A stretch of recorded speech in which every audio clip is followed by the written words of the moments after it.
جی ناظرین، تو drama serial میرے ہم سفر کی نیکسٹ ایپیسوڈ جو ہے وہ بہت ہی مزیدار ہونے والی ہے۔ شاہ جہان کی رسوائی کا ٹائم جو ہے وہ آن پہنچا ہے۔ شاہ جہان نے جو بڑے مزے سے رومی کے انکار کے باوجود بھی اپنی دوست کے ہاں اس کی منگنی کر دی ہے، اب اس پر یہ بات کھل جائے گی کہ رومی تو وہ پہلے سے ہی نکاح کر چکی ہے۔ رومی یہ بات جا کر حالہ کو بھی بتاتی ہے اور حالہ سے کہتی ہے کہ میری کوئی مدد کرو، جس لڑکے سے میں نے نکاح کر لیا ہے وہ تو نہ جانے کہاں چلا گیا ہے، نہ ہی اس کا فون چل رہا ہے، نہ میرا اس سے کوئی رابطہ ہو رہا ہے، اور میرے پاس تو نکاح نامہ بھی نہیں ہے۔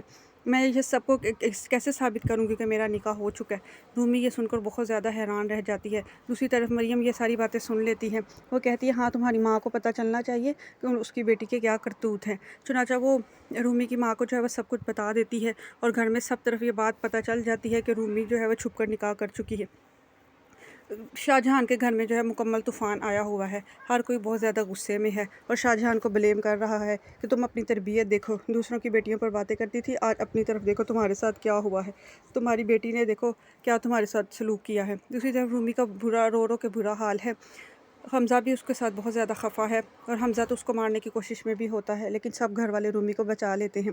رومی کا باپ بھی سخت غصے میں ہے۔ وہ اپنی بیگم کو اس بات کے لیے بلیم کرتا ہے کہ تم اس کا رشتے کرنے چلی اور وہ انکار کر رہی تھی، تو اب ہم سب کو کیا منہ دکھائیں گے؟ وہ لوگ تو اگلے ہفتے نکاح کرنے کے لیے آ جائیں گے، تو نکاح پر نکاح تو نہیں ہو سکتا نا، اور نہ اس کا نکاح نامہ مل رہا اور نہ جس سے اس نے نکاح کیا اس لڑکے کا کچھ پتہ چل رہا ہے۔ حمزہ اور اس کا باپ جو ہے وہ بہت پتہ کروانے کی کوشش کر رہے ہیں وقاص کا، لیکن وقاص کا کچھ بھی پتہ نہیں چل رہا ہے۔ دوسری طرف شاہ جہان کہتی ہے کہ میں اس کو خلا دلوا دوں گی، میں کبھی بھی اپنی دوست کے سامنے شرمندہ نہیں ہوں گی، نہ ہی رسوا کروں گی خود کو۔ رومی کو جو ہے وہ خلا لینا ہی پڑے گا۔ لیکن حمزہ کہتا ہے آپ کے لیے یہ سب کتنا آسان ہے، جب مرضی شادیاں کروا دو، جب مرضی ان کو توڑوا دو، جب مرضی طلاقیں کروا دو، نہ جانے آپ اس طرح کی نیگیٹو سوچ سے کب باہر نکلیں گی۔ رومی کو جو نکاح ہو چکا ہے اس کی مرضی اور رضامندی جس میں شامل ہے وہ اسی پر برقرار رہے گی۔ آپ کو اپنی دوست اور اس کے گھر والوں کا جواب دینا پڑے گا۔ لیکن شاہ جہان کو تو سمجھ ہی نہیں آ رہی ہے کہ اس کی دوست اس کو سب طرف بدنام کر دے گی کہ میں نے اس کو دھوکہ دیا ہے، لڑکی رضامند ہی نہیں تھی اور میں نے نکاح کے لیے حامی بھر لی ہے۔ اندر ہی اندر وہ رومی کو بہت زیادہ کوستی ہے، لیکن اب کر کیا سکتی ہیں؟ رومی نے جو کرنا تھا وہ کر لیا ہے، لیکن رومی کے ساتھ بھی برا ہی ہو رہا ہے، نہ وقاص کے ساتھ رابطہ ہو رہا ہے، نہ اس کے پاس کوئی نکاح نامہ ہے۔ دوسری طرف حمزہ بھی بہت زیادہ پریشان ہے اور اس کا باپ بھی رومی کا بہت پریشان ہے کہ اس مسئلے کو کیسے حل کیا جائے۔ دوسری طرف حالہ کو مریم سمجھا رہی ہے کہ تم کنفیوژن سے نکل کر تو تھوڑا سا اپنے لیے کوئی ڈیسیژن لے لو۔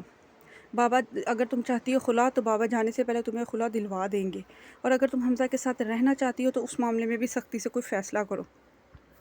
یوں بیچ میں لٹکے رہنا جو کوئی عقل مندی کی بات نہیں ہے۔ اس وجہ سے تم سٹریس میں رہتی ہو اور تمہاری کنڈیشن ایسی نہیں ہے کہ تم سٹریس لو۔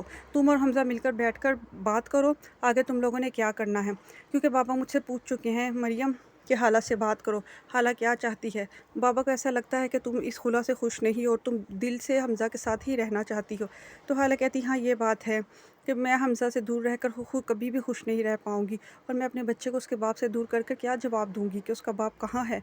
اس لیے مجھے کچھ سمجھ نہیں آ رہی ہے۔ ایک طرف تائی جان کی باتیں سوچتی ہوں تو مجھے لگتا ہے کہ حمزہ مجھ سے میرا بچہ چھین لے گا، دوسری طرف حمزہ کو دیکھتی ہوں تو مجھے لگتا ہے کہ وہ بے قصور ہے۔